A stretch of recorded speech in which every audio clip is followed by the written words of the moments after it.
You are now listening to the Do It Movement podcast, where we share our experiences in real estate investing and encourage you to take action. You don't want to miss what we have in store today, so let's welcome our host, Martine Richardson, and our co-host, Eubanks. What's up today, Do It Movement listeners? This is your host, Martine Richardson, your rental property coach. And I am joined today with my co-host, Lori Eubanks. How are you doing today, Lori? Hey, girl. Hey, doing good. Making moves. Feels great. You look like you've been having some fun in the sun. You got a tan over there? Yeah, well, the last time we we did this, you came over and we jumped in the pool, so we it's been great. But no, we've been down a little bit with the stomach virus. So we're back. We're back in action. Back like you never left, baby, baby. Yes, we are back. We are back.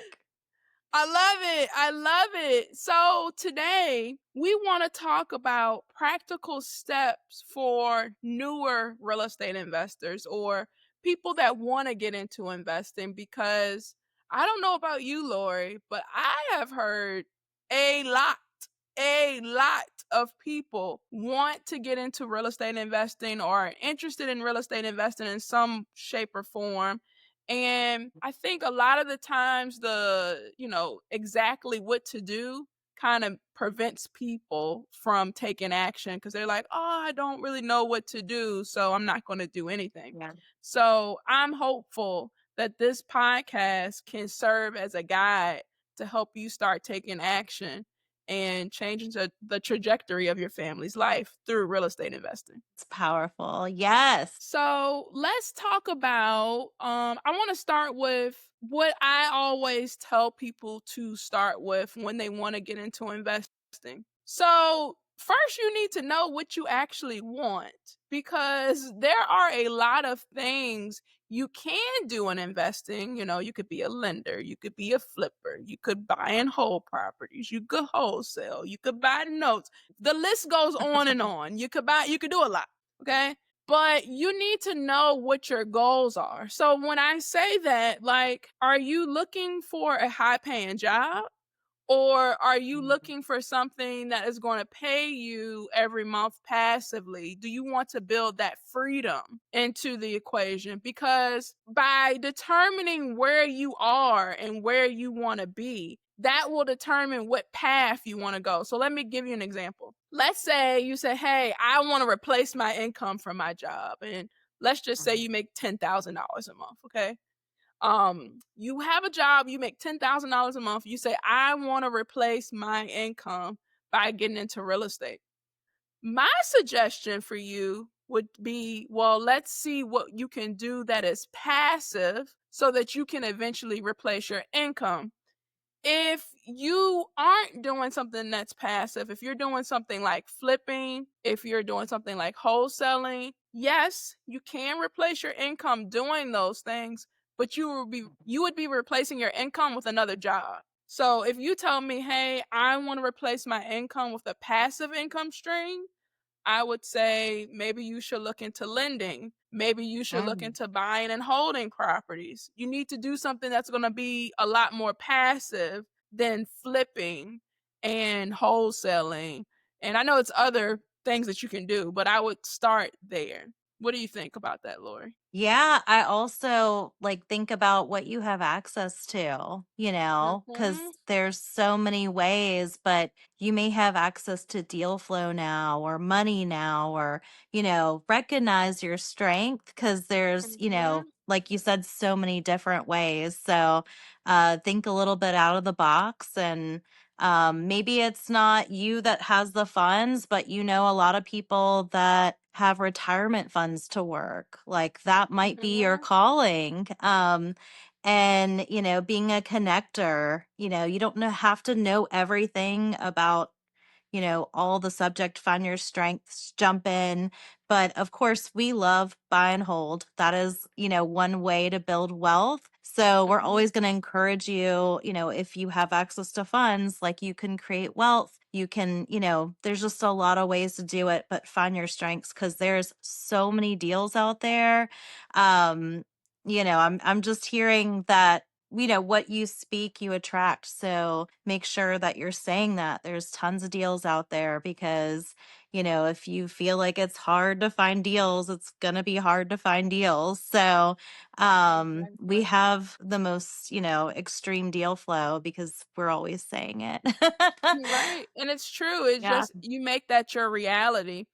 And Yeah. for people that you're probably like skeptical, like, yeah, whatever. That's not true. Like, because if that was true, why isn't everyone doing it?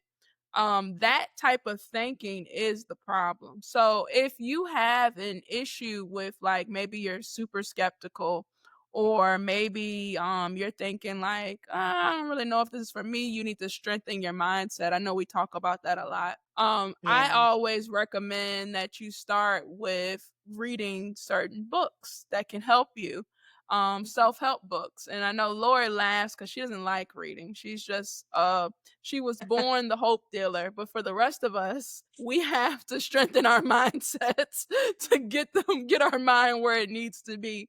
So I think you bring up a good point there. So yeah, like I like to always start with the end in mind. And the reason, this is why I want to tell you guys that this is so important. Just to share a story.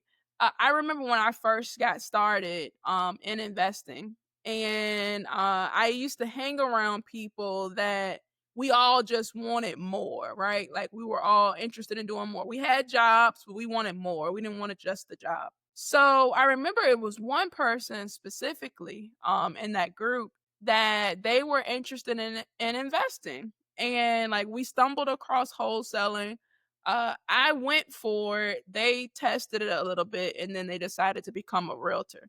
And this is nothing to knock realtors. I love realtors, but you don't have to be a realtor to be a great investor. Anyway, this guy, became a realtor, went all in on becoming a realtor. Okay. So, like, selling, helping other people buy, sell, Yeah. doing really great at it, making a decent living and things like that, to the point where now he comes to me and he says, hey, I'm kind of so far removed from investing that I need help. I need to figure out how to do this because I've been so on the retail side that I don't know this. And the reason I'm telling you guys this is because I think, and I mean, this guy can correct me if I'm wrong, but I believe his interest lied in being an investor. He wanted to be an investor. He wanted to be a landlord, like all the things of the investor side of things. But he kind of fell into the realtor role instead and like went to the deep end. He went to the deep end and it just got him off course. So all of the things he could have learned about being an investor, he didn't learn because he was so focused on being a real estate agent. And the reason I'm telling you all this is because it's very easy to get distracted. So that's why we have to know what we want going in, because if anything comes, it's all these shiny objects everywhere. Shiny object syndrome is real. There are all these shiny objects everywhere. And if you don't know where you're going, you're going to be going off path because you're going to say, hey, I want to build my passive income up to $10,000 a month. And then you start wholesaling full time or you start flipping all the time. And I'm like, I thought you wanted passive income. Why are you doing this?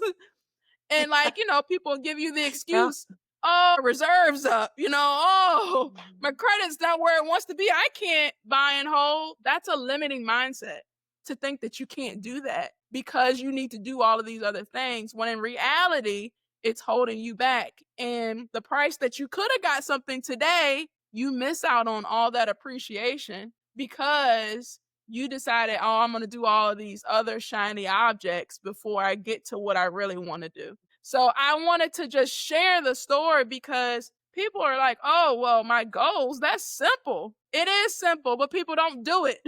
And because they don't do it, they end up, oh, let me do this. Oh, wow, options, let me do that. Oh, wow, can I do, oh, yeah, I want to do that too. Oh, no, yeah, they're doing everything.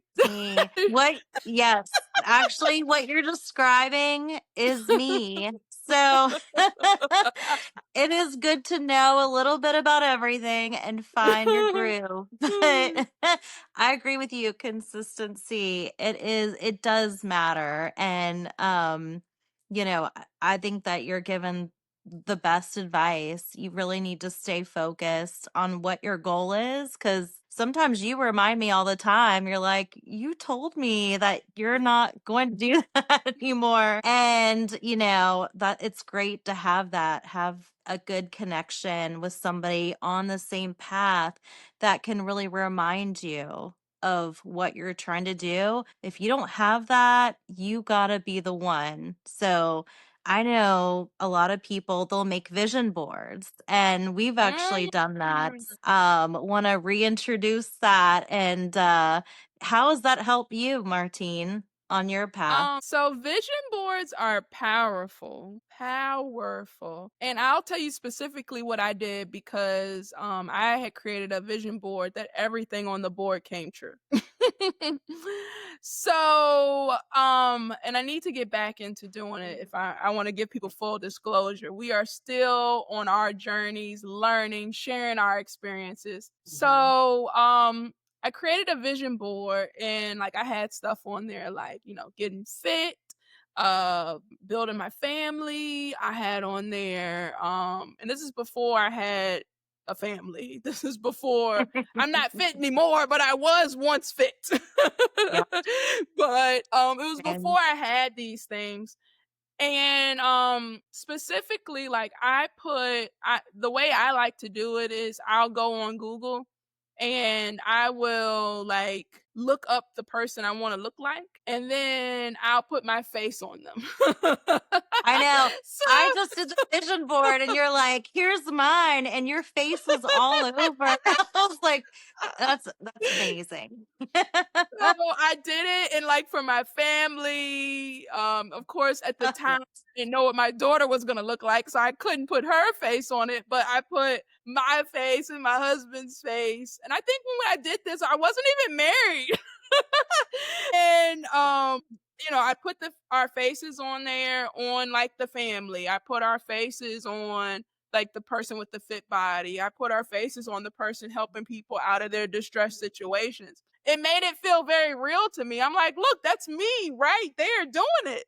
That's me right there doing it. And I think subconsciously it was like, oh, look what you've done. Of course you can do that. Like, look, you've done it already. And that's kind of how we get into the, Lori saying deals come easily to me. There are deals everywhere, these types of things, because that's your reality. And it sounds like, oh, well, that's cheesy, but it's the truth. Because if you're saying, oh, that doesn't work and deals aren't coming easily to you, it's because you said it didn't work. You don't believe it. So that's not your reality. So I'd say vision boards are like key. Like they're huge. If you use them to get the things that you really want out of life, you definitely can hit all of those goals that you have on there. Cause like I've known people that, now that I think about it, did I have my house on there? I feel like I did. Yes. You had we had dream houses, fitness, lake houses, New York like, I mean, dream big. When you're doing that, don't limit yourself in any box. Really put out there what is like, if you could just design it, what does it look like? Hey, what is it? I love that. Think as if you were a child. When you were a kid, right? You would dream big. You would say you wanted all of these things, and it took maybe an adult or someone telling you, "Oh, you can't do that," or somebody knocking it down, making it feel like that you couldn't achieve those things. If you could Yeah. go back to that childlike mentality of truly dreaming what you want, not saying, oh, well, let me think of something that's realistic. No, dream of the No. things that you really want and put those out on that vision board. Put your face on it. And I mean, you have to be consistent in working towards those goals. It's not going to just fall in your lap, but the work, the patience, you seeing it all the time, you're going to hit it. Yeah, I mean, it's just no way around it. You're going to hit it. Love that. So And one thing. Oh, go ahead. When are we gonna do that? We should do a vision board party. This became let's add things on our calendar. I thought this was Yes. a podcast. All right. Well, we'll follow up. I love it. So yes, do your vision boards, work on your mental clarity, because getting into real estate, it is a little bit difficult. You're going to have a lot of bumps and bruises, especially starting off, because you don't know what you're doing. So like either you're going to learn it the hard way or you can learn from someone else, but you're going to learn one way or another. So I would say, go on with the end in mind. Okay, now that you know what you want to do, you're like, oh, I'm just going to go off of things that I care about. So you want passive income. You want $10,000 a month of passive income. I feel like that's like the most common number I hear. If I just hit 10,000 a month, and then like I'll ask people, did you make 10,000 at your job? Well, no, but that's besides the point. But let's just say that you want to do $10,000 a month passively. Okay, now you need to focus on areas of real estate that will help you reach that goal. So you need to pick which lane you want to be in. My suggestion, get good at one lane before trying another. So I don't think you should come into this and say, hey, well, lending is passive, buying homes passive, buying notes is passive, this, and that. You got 10 things that are passive. I'm going for them all. I would not suggest that. I would suggest you choose one, get really, really good at it, perfect it, then you can move on and doing something else. And if you do it this way, you can kind of do them together. So like, for instance, I'll just go for an example for me.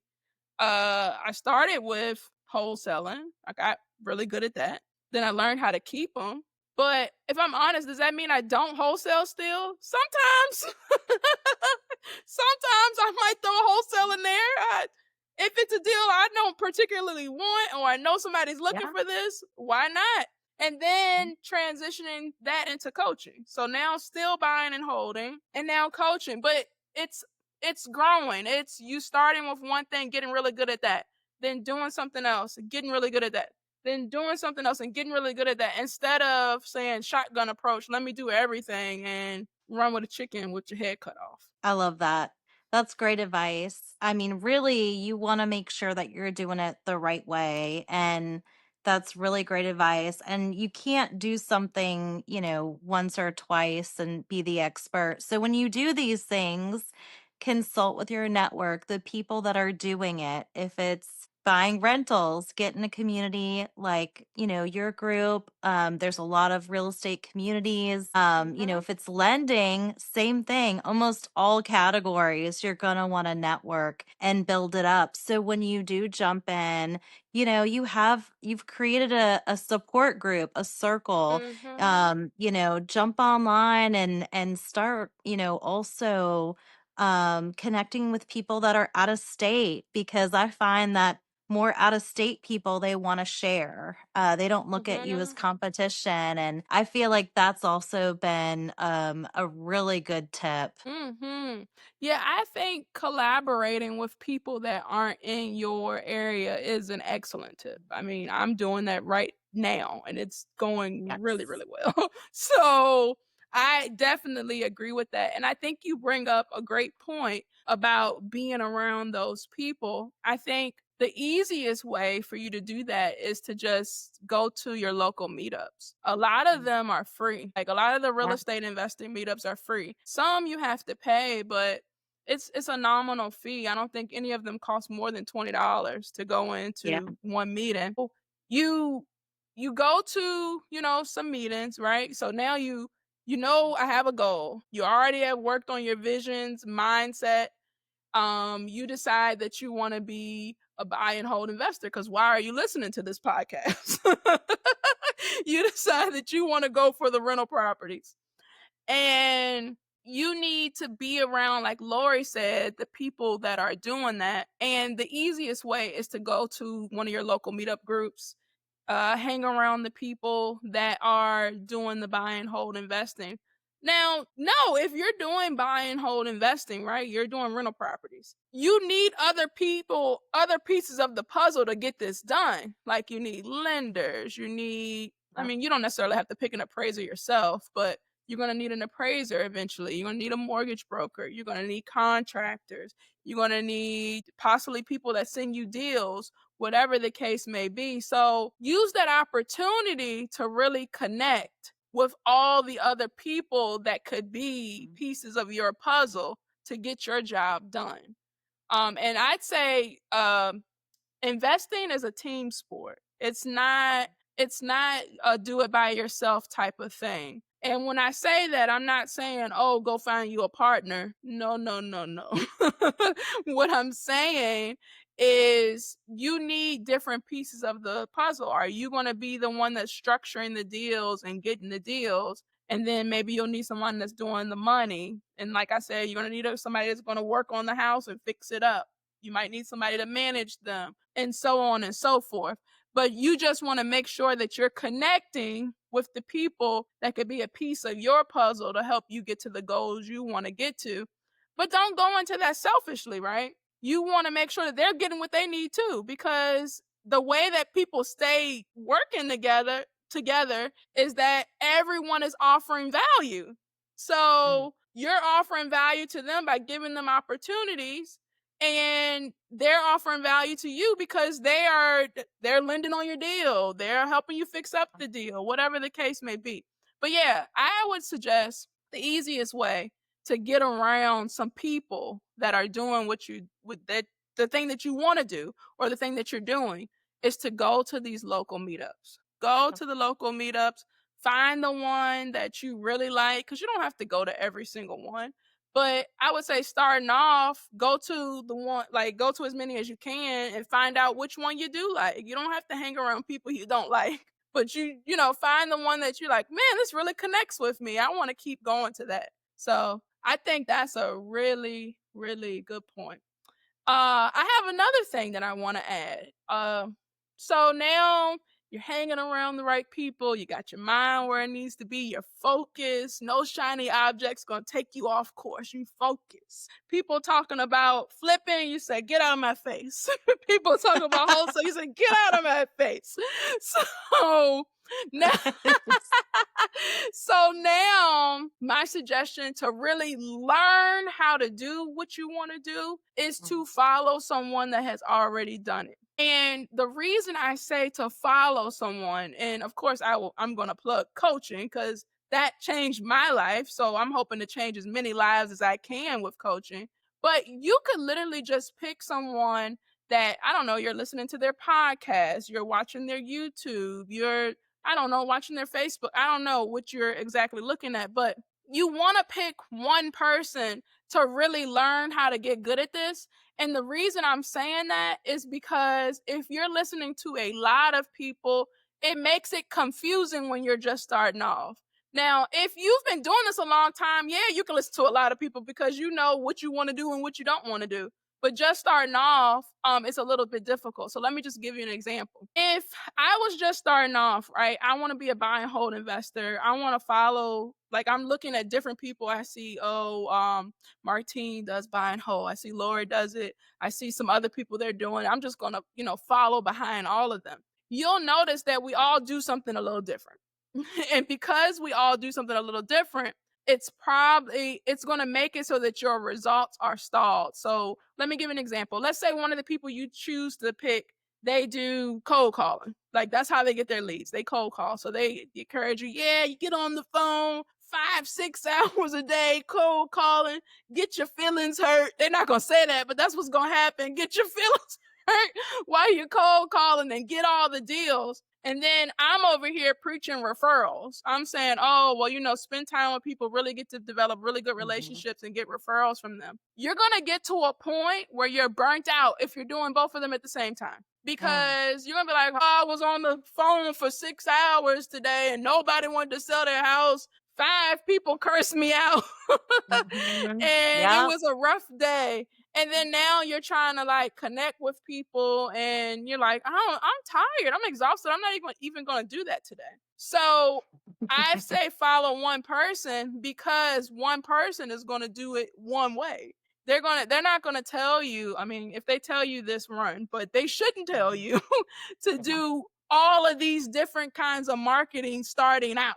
Like, I think it would be kind of messed up to like somebody come into a program and they're like, or just following someone and they're like, okay, guys, I want you to do some bandit signs and I want you to do some mail. I want you to do a little cold calling. Make sure you go to your local BNI chapter and do. The person's going to burn out. It's too much. It's too much. You got to stay on course. I think the biggest thing, if you take anything from this podcast, whatever you decide to do, focus on it. Because what you focus on grows. And you want to make sure that what you're doing is going to grow. You don't want to be doing this in vain. You don't want to be 10 years from now. You want it to be a buy and hold investor and you still having no properties because you're all over the place. Like, oh, I'm going to do that. Oh, I'm going to do that. I'm going to do that. But I just wanted to, I feel like I'm rambling a little bit, but I got to let the people know. I feel like you're speaking to me because I am that type person that is doing, everything. And but I did build on it, one at a time. I did a lot of flipping. I did a lot of learning on the buy and hold, a lot of Airbnb. So it has built up. But, you really got to step back and like really look at it as a picture and then really remember what did you get into it for? And if it is freedom, then shift. It's okay to also change during your journey. And, like for us, what you build, if you still own it, it's still building. And so now you can trade those properties for a purpose. Maybe it's investing into a new business, and that's really exciting. So whatever you do, you're planting those seeds. So the buy and hold way is what we're always, preaching, but there's a lot of ways you can make money on that buy and hold journey. So real estate's for anyone. And I feel like I need to clear up that I don't read. So just so y'all know, because Martine knows me really well. So just so y'all know, everyone knows, I don't read. I can read. I can try to read. I've tried to read a lot of books and I must have like a learning like disability or really something, but I try to read. But that's the beautiful thing about real estate. You don't even have to read. I mean, you need to read things, but I'm just saying, think about it like that. Anybody can do real estate really in any category. And there's a lot of ways to get the information. I just want to encourage everyone, and it is a great thing to kind of say, like, you don't need a license, for most things. You don't, I mean, and, we're not a lawyer or, we're not giving anybody legal advice or anything, but I just feel like everyone should know that you could really do almost everything in this industry and be successful without a degree, without, any type of schooling. So you can do it. You just got to figure out what you want, find, that lane and do it well and build while you do it. I love that. I love that. Now you got me feeling bad for saying Lord doesn't read. You know what? I don't read. It's not even a thing. I mean, I read contracts. I read, but I'm not reading novels on the weekend or even like, so I will listen. And now if it's Audible and it's like, what's his name? Oh gosh, I can't think of his name right now, but there are some really good audibles out there that are amazing.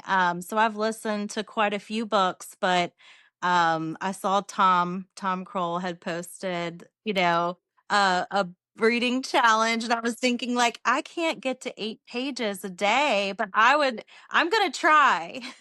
You can Challenge do it. accepted.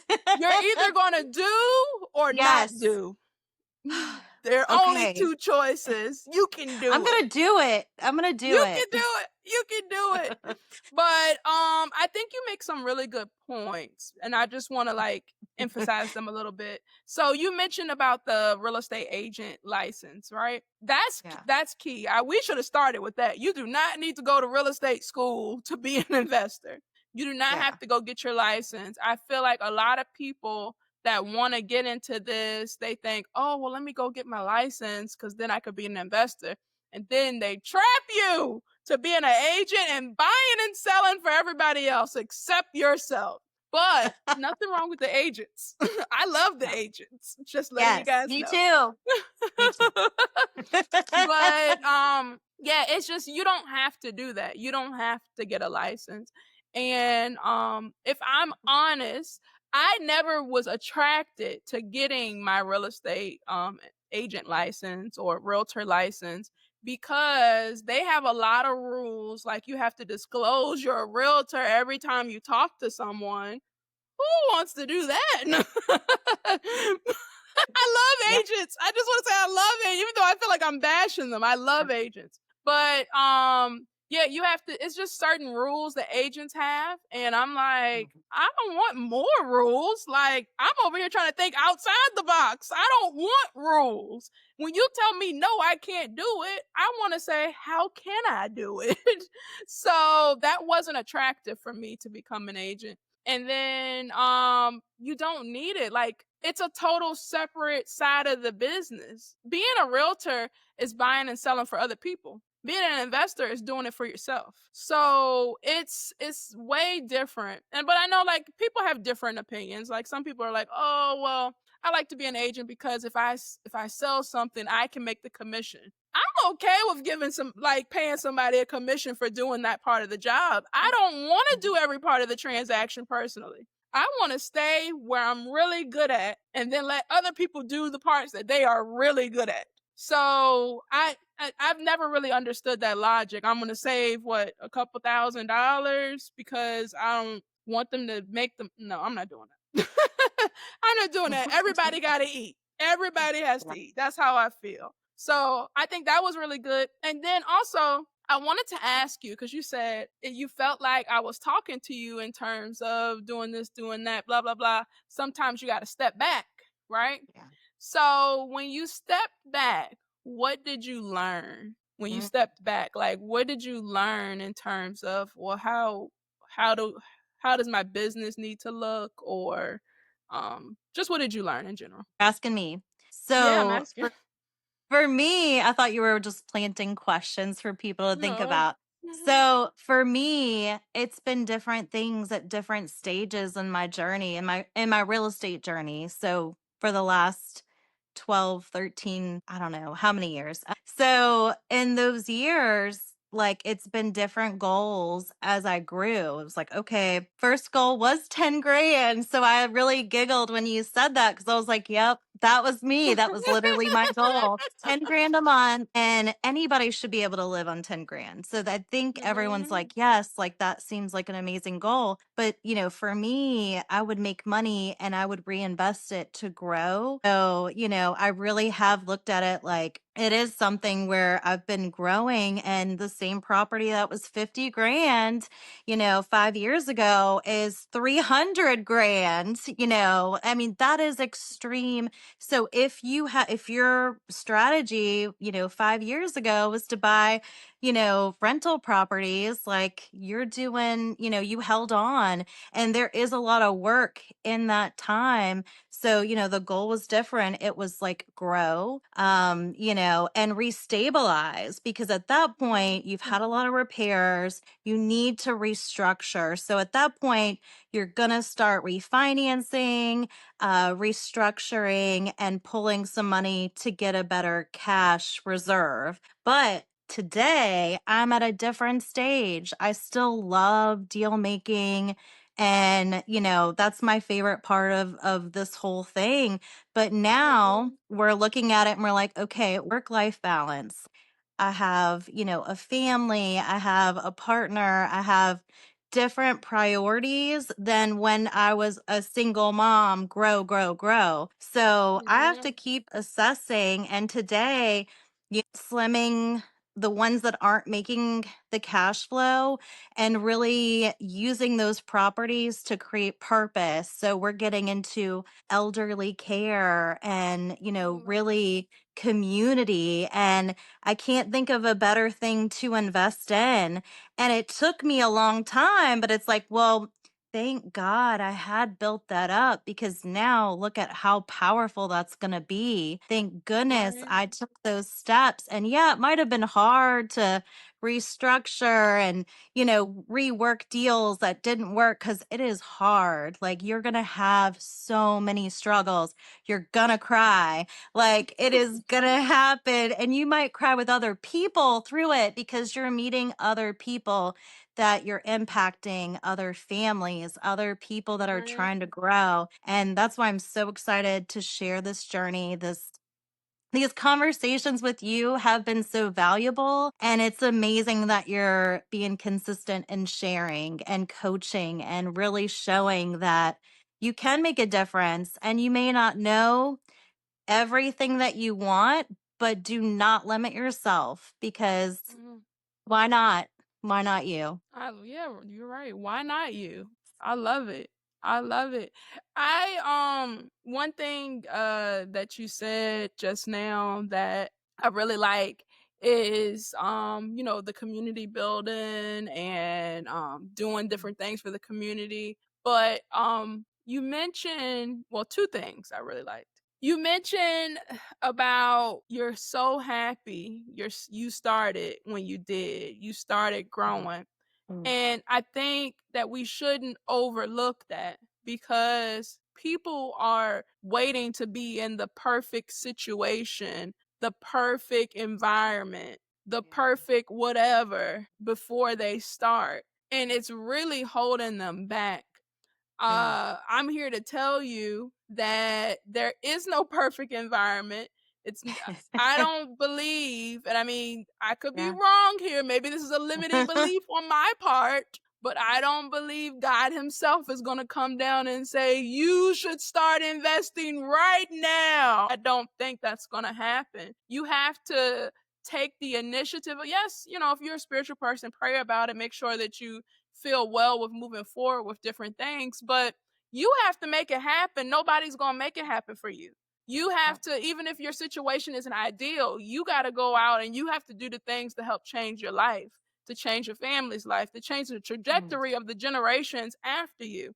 You have to do those things. You can't just keep putting it off, putting it off, putting it off. And then you're going to look over your life and it's a life of things that you wanted to do that never got done. So I love that you said that you're so glad that you started when you did. You probably did it scared, did it afraid, did it without knowing what you were doing, but you did it. That's the point. You did it. And that's what we want to encourage people to do is to do it. Because if you don't do it, nobody else is going to do it for you. And then you said one other thing. I'm trying to remember what it was. You be throwing those gems, Lord. You threw the gems.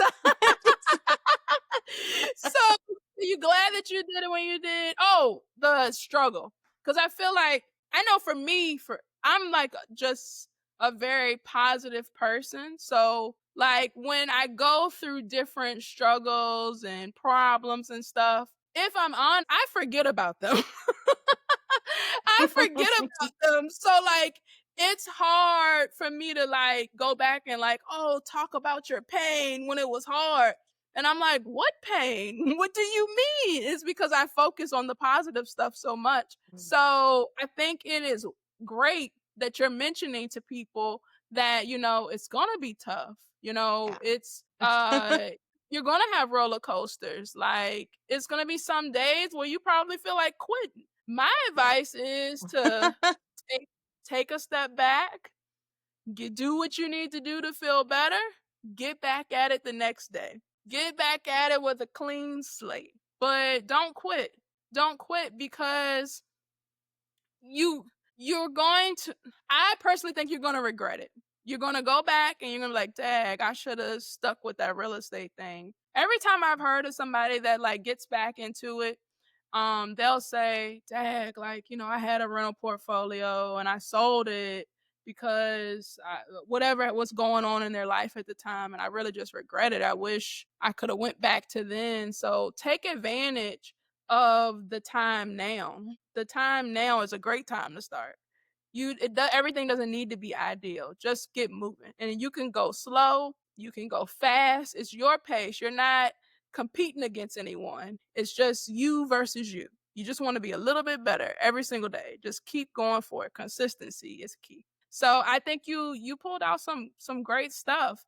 Do you have, I guess, any other gems that you want to share? Because we're almost at the end of our episode. I feel like we gave some really good stuff for the newer people. But is there anything else like this was a game changer? Yes. Well, and you said, you're going to be scared when you get in. I'm scared right now doing things. There's things still today that I've faced, and I'm like, oh, I hadn't had that one yet. And I'm like, what do I do? So if that's you in real estate going through it, phone a friend, like don't think that you're alone. Maybe it hasn't happened to you yet. Maybe, I've had a couple houses burn all the way down. And I'm like, in the moment, like just relax and consult with a friend, build your community, build your squad, build people that are gonna lift you up. And I will tell you, like, if you're creating win-wins, you're doing good business, good deals, you know, everything will work out. You just got to breathe through it. So, but yeah, even if you're experienced, you're going to do things that scare you, and that means you're growing. So always be grateful for that. I love it because this is a journey. We have not arrived. We are still on our journeys. We've had a lot of experiences, but we are still on our journeys. Something that I want to leave people with, and I know I talk about it a lot, but I'm going to bring it up again. I really think that you should invest in your mental clarity. Meaning, um this journey is difficult. It's different if you're not used to an entrepreneur life. Specifically, I guess I can only talk for people in the United States. We go to school, everything's very structured. If you don't get a C or higher, you failed. If you kind of get labeled a little bit like, oh, that's the dumb one in the class because they're not doing well or whatever. This journey is different. It's okay if you mess up. You actually learn from that. If you learn from that mistake and just keep going, it's okay. Most mistakes you can recover from. And I want to say to just spend time investing in your mental clarity because it it is so difficult not knowing what's going to happen. Like a lot of people like to work a job because they know, hey, I'm going to get my check on Friday. Like they know the check is going to come. And this isn't like that. This is you eat what you kill. So you have to get the results in order for you to be able to, just to be honest, to feed your family. Like you have to work off of results. So if you mess up, it's okay. Get back up, get to it. And when I say invest in your mental clarity, what I'm specifically saying, therapy's great. I think that's a good option. But what I'm specifically saying is reading different books. I'm gonna try. No, in all seriousness, Yes.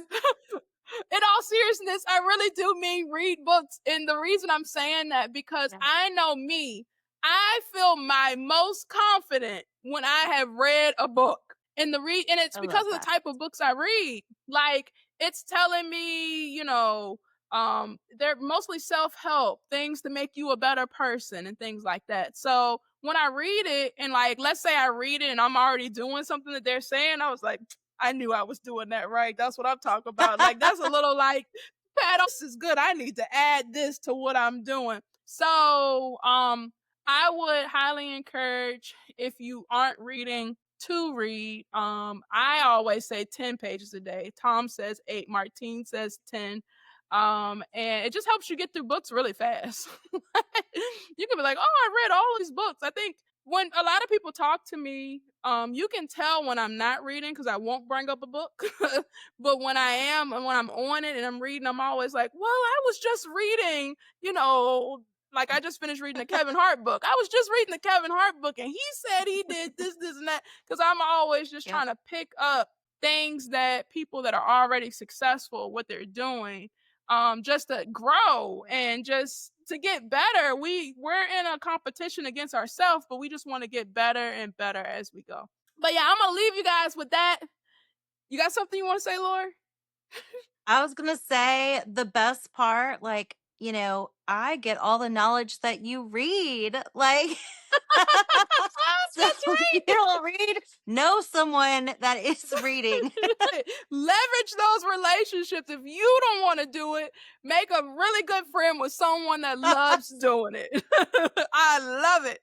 Cheat code. So if the people that are listening, if they want to get in contact with you, Lori, what is the absolute best way to get in contact with you? Yeah, I'm on all the social media sites. So, we'll share my email address. We love deal making. If you're renting, lending, buying, selling, any of those things, I would love to talk to you, or even if it's just talking real estate. So, love to connect. Love it. I love it. And if you want to stay in touch with me, I want to say you can follow me on Facebook. Because I've reached the status now that I have 5,000 friends. I cannot add any more friends. I didn't know I'd ever get here, but I'm here now. So follow me on Facebook. And then also join my free buy and hold community. It's called The Freedom Inc. I asked you a couple of questions to get into the group, but we have a lot of free information. And specifically, I help people buy their first rental property with no money down. Thanks for tuning in today, guys, and we will see you soon. See ya! Thank you for tuning into our show. If you need more hand-holding on your rental property investor journey, book a 15-minute strategy session with Martine. We can see if you're a fit for the Freedom Inc. fam, link in the show notes. Also be sure to join the free Freedom Inc. Facebook group, where each week Martine goes over a real-life rental property investor deal and shows you how the deal was found, how to get the money, and how to make it cash flow, and much more. If you'd like to connect with Lori, be sure to email her at vitalizeproperties@live.com. Until next time, see ya.